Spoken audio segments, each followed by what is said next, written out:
So there are creative ways to get into a tiny home, but what about building passive income or wealth, as you mentioned? It's not how much we make, but it's how much we keep. And a great tool is a self-directed Roth IRA. I've had one for years, and I certainly recommend it. It's one of the few areas where Uncle Sam gives us a break on taxes. And here's how it works. You have to open it up with earned income, and you can do it with as little as $300 to open it up. And it has to be in existence for 5 years, and you can't pull out of it until 59 and a half. However, all the money above the $300 or whatever earned income you deposit into it, all the money that it makes, you get to take out without any tax consequences. So it's tax free. So you'd have to open it through a third party administrator like Equity Trust or Entrust. And there are some check writing third-party administrators out there. However, I kind of like the insulation from me self-dealing or breaking some rules with having Equity Trust tell me, no, that's not a good idea, or that's might be questionable. So there's no taxes on the qualified investment. And in order to do some of these projects, we have to borrow money.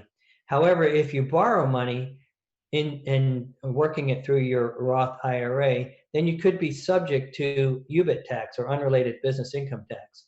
However, we're going to talk about in a later series how to use a partner with an operating agreement, and you don't have to pay that UBIT tax because of the terms and the wording in your operating agreement with your partner.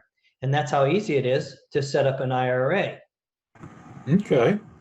Uh, Now that we have our self-directed Roth IRA open, what do we do with it?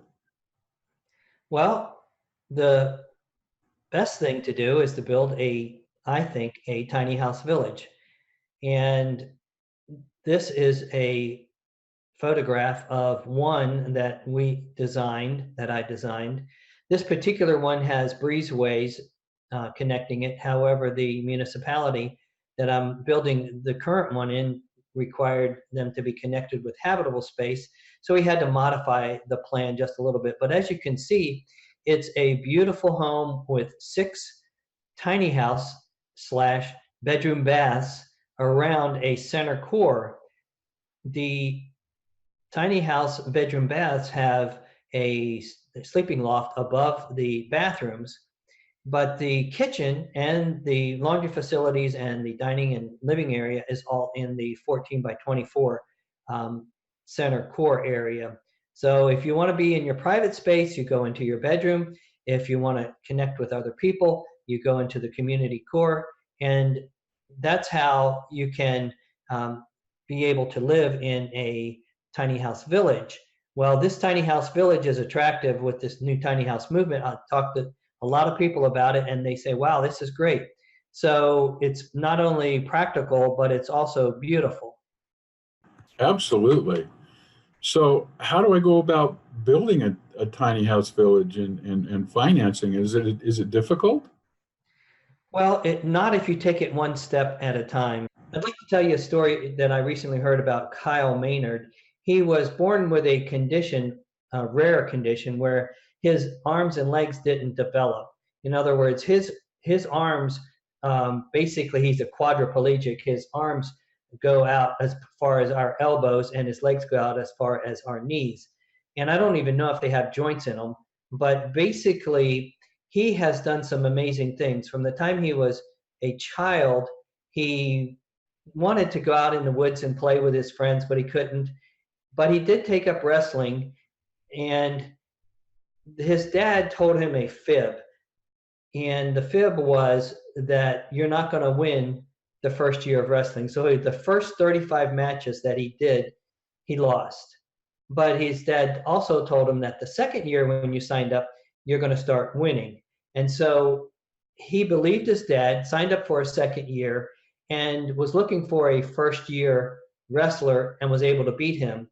To make a long story short, he went on to win championships in wrestling, not only in Tennessee and Kentucky and a couple of other states, but he was told that had an unfair advantage because even though he only weighed 110 pounds, they said that his torso was the size of somebody much larger. Well, he didn't listen to the naysayers and went on to do some great things, become a motivational speaker. But I'd like to tell you about one of his feats, which was to climb I think it was Kilimanjaro, a mountain there that was 22,800 feet. And he did it with a team, but he did it on his own without prosthetics. He got to 22,000 feet and he was just spent, had nothing left, didn't know that if he had any calories left to be able to finish his climb to the summit. He was only 800 feet away. And so he started playing a game with himself. And with this game, he said, I think I can go 3 feet.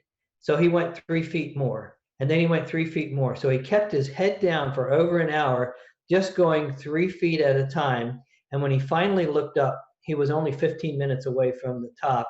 And needless to say, that gave him the motivation to keep going. And so that's the whole idea behind a tiny house.